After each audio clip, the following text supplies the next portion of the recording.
sourcier professionnel dans le 04, je suis aussi magnétiseur et rebouteux. Alors aujourd'hui je vais vous montrer les techniques de sorcellerie pour trouver de l'eau. Donc ce sont mes techniques à moi que j'ai découvert il y a quelques années. D'autres techniques sont valables, c'est pas parce que moi je vais vous montrer celle-là que celles d'autres sourciers ne sont pas valables. Donc ça ce sont les miens. Déjà je vais commencer par vous présenter les outils. Alors les outils sont très simples. On a une baguette en V, d'accord, qui sert à chercher de l'eau, à indiquer la direction de l'eau. On a des baguettes en L. Pourquoi en L? Parce qu'elles tournent. Je vous en ferai la démonstration tout à l'heure. Et des pendules. Voilà. Donc un pendule, c'est pareil. Je vous expliquerai à quoi ça sert tout à l'heure. On a des baguettes en bois. Une baguette en bois, donc c'est une baguette de coudrier, pareil, en Y. Deux barres, deux baguettes de coudrier comme ceci attachées avec du scotch font aussi l'affaire pour chercher de l'eau. Voilà. On a des jalons, d'accord, jaune ou blanc, peu importe, et des marqueurs. Voilà. Je vais vous montrer pourquoi tout à l'heure. Pour démarrer une recherche d'eau, c'est très simple. On met déjà les jalons dans la poche et les marqueurs de l'autre. On prend ces baguettes, les baguettes en L et les baguettes en V. On les met, les baguettes en L pour pas trop être embêté, on les met dans la poche. Voilà. On les met dans la poche arrière. Voilà. Donc j'arrive sur une surface où je ne sais pas si j'ai de l'eau. Je vais poser la question à ma baguette. La baguette en V qui est là, je ne sais pas si on la voit bien à la caméra. C'est une baguette que c'est moi qui m'en suis fabriquée avec deux bouts de fil de fer. Donc ici, je cherche, je regarde. Ici, je suis sur l'eau. Vous voyez, on m'indique la direction. Donc qu'est-ce que je fais? Je prends ma baguette, je mets mes pouces, vous voyez, sur mes côtes, et j'avance. Et là, qu'est-ce qui se passe? Je vois que je fais pas, la baguette, elle plie. D'accord? Donc ça veut dire que je suis là où il y a le plus d'eau sur ma veine. Donc on va prendre un petit marqueur, on va le marquer. Comme là, voilà. Là. Maintenant, je vais vous montrer comment déterminer si une veine peut être forée ou pas. Donc très simplement, en faisant la largeur de la veine. Je vais vous montrer comment. Vous prenez votre baguette de sourcier, vous la contrariez. Ici. Et je recule de quelque part. Et vous voyez, la baguette elle est tombée toute seule. Donc là, je vais mettre un petit jalon. Un petit marqueur orange. Voilà. Qui veut bien tenir, le monsieur, merci. Ouais, donc vous voyez, je passe au-dessus de l'endroit où il y a la veine d'eau, la baguette ne bouge pas. Et je retombe ici pour avoir la largeur de la veine.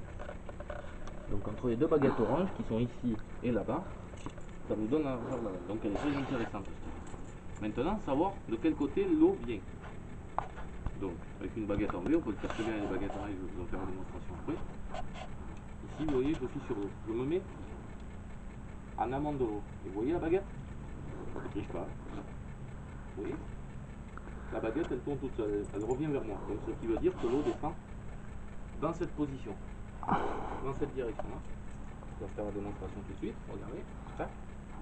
Et si je me tourne face à la veine, vous voyez la baguette, elle danse. Donc ça veut bien dire que l'eau est ici et sur cette largeur.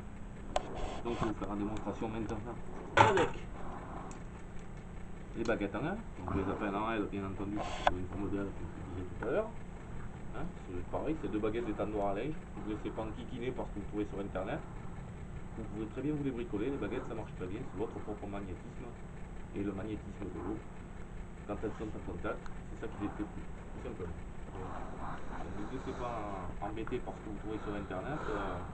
Moi j'ai toujours trouvé de l'eau avec ça et ça marche très bien. Voilà. Donc je vais vous montrer. Regardez bien ce qui se passe. J'arrive sur l'eau, les baguettes repartent. Ok? Donc là je suis vraiment là où il y a le plus d'eau sur ma veine. Voilà, tout simplement. Maintenant, je me mets face à la veine. Comme je disais tout à l'heure, les baguettes reviennent vers moi. Ok, donc ça veut dire que l'eau descend comme ceci. Donc on peut refaire comme ça, tout simplement en levant un pied. Et ça vous indique, pareil, la direction de la veine. Troisième point de recherche à faire pour savoir s'il y a de l'eau, avec un pendule. Donc moi, c'est un pendule égyptien.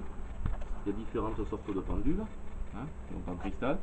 Comme je vous disais tout à l'heure, on l'utilise généralement avec la baguette en bois pour quand il y a des lignes électriques. Voilà. tout simplement parce qu'elle est beaucoup moins sensible à l'électricité que ceux-là, par exemple, qui sont en métal. Voilà. Donc après, un pendule, c'est pareil, on peut se bricoler, une montre peut faire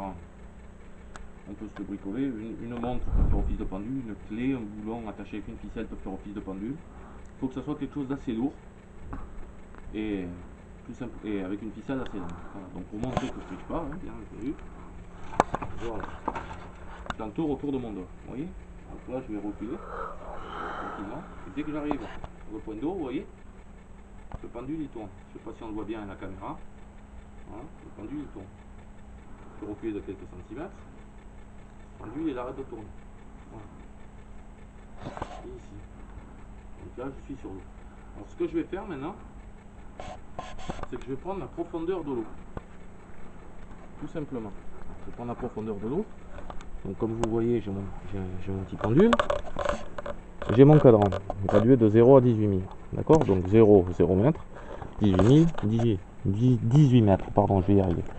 Et il est gradué de l'autre côté de 0 à 90 000. Donc 0 mètres, 90 mètres. Voilà, donc on peut faire déjà de belles recherches d'eau. Ça s'appelle un rapporteur Bovis pour ceux qui voudraient le télécharger sur internet.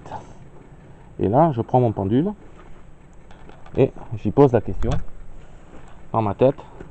Indique-moi la profondeur de l'eau. Et vous allez voir que le pendule, sans que je dise rien, sans que je bouge la main, il monte.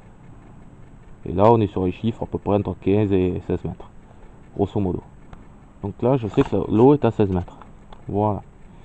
Maintenant, je vais réinitialiser mon pendule, comme font les informaticiens généralement. Hein, et je vais recommencer l'expérience pour le débit.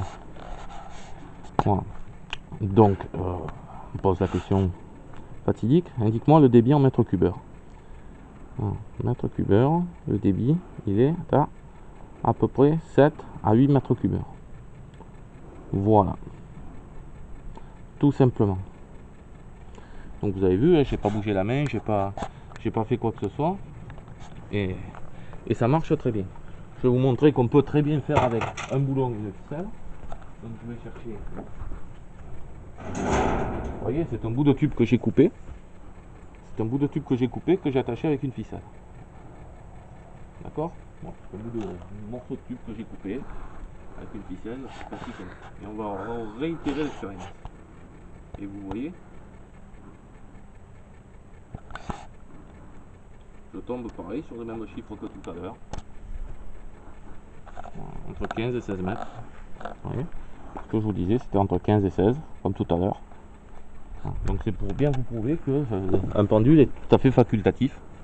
Voilà, c'est pour bien vous montrer que le pendule est tout à fait facultatif. Je me tiens à votre disposition.